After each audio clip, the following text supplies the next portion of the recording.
Hello and welcome.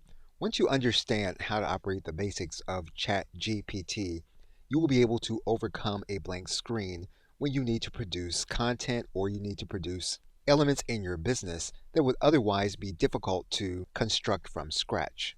At the same time, you must realize Chat GPT's limitations.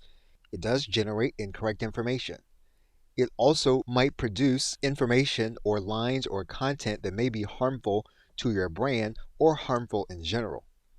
It also is limited to the content that was on the internet. Now, as of the recording of this video, ChatGPT is limited to the world and events as of 2021. That could change by the time you are looking at this video. Regardless, there are limitations.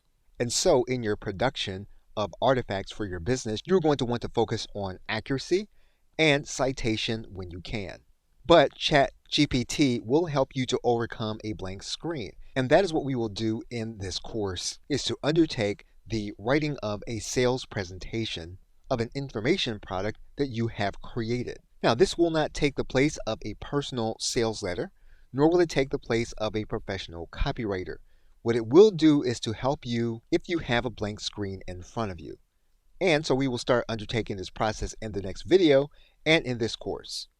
Okay, so with that, thanks, and I will see you in another video.